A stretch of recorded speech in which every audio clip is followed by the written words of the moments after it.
నమస్తే and welcome to hit TV. Jagan కి మరో బిగ్ షాక్ తగిలింది. వైసీపీ సీనియర్ నేత పొన్నూరు మాజీ ఎమ్మెల్యే కిలారి వెంకట రోసయ్య పార్టీని వీడారు. ఈ మేరకు పార్టీ క్రియాశీలక పదవికి రాజీనామా చేస్తున్నట్లుగా కూడా ప్రకటించారు. గుంటూరు పార్లమెంటు పరిధిలోని నాయకులతో ఆయన ఆత్మీయ సమావేశం నిర్వహించారు. ఈ మేరకు తాను పార్టీ ప్రాథమిక సభ్యత్వానికి రాజీనామా చేశానని ఆ లేఖను పార్టీ అధ్యక్షుడు జగన్ కు పంపినట్లు తెలిపాడు. వైసీపీలో చాలా అవమానాలు ఎదుర్కొన్నానని వెంకట రోసయ్య ఆవేదన వ్యక్తం చేశారు. అనంతరం సొంత పార్టీపై ఆయన తీవ్ర స్థాయిలో మండిపడ్డారు.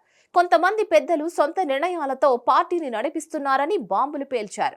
వైసీపీ కోసం ఎంతో కృషి చేశానని, కానీ పార్టీలో కనీస గౌరవం కూడా నాకు లభించలేదని అన్నారు. అయితే పార్టీని మోసం చేసిన కొంతమందిని చేరతీసి గౌరవించడం తనను కలిసి వేసిందని అన్నారు.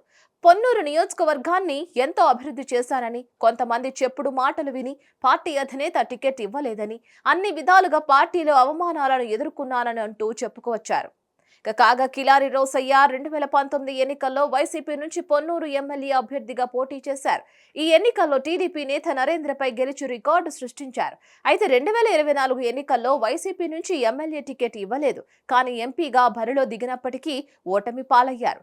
ఎమ్మెల్యేగా అవకాశం ఇవ్వకుండా ఎంపీగా బరిలోకి దింపిన నాటి నుంచి ఆయన పార్టీపై అసంతృప్తిగా ఉన్నట్లు తెలుస్తోంది. మరిన్ని అప్డేట్స్ కోసం stay tune to hit TV. Hit TV app ని డౌన్లోడ్ చేసుకోండి. ఇందులో short news, live news, entertainment movies అన్ని అవైలబుల్ గా ఉన్నాయి. Please download hit TV app. Hit TV app. Hit TV app ని ఫ్రీగా డౌన్లోడ్ చేసుకోండి.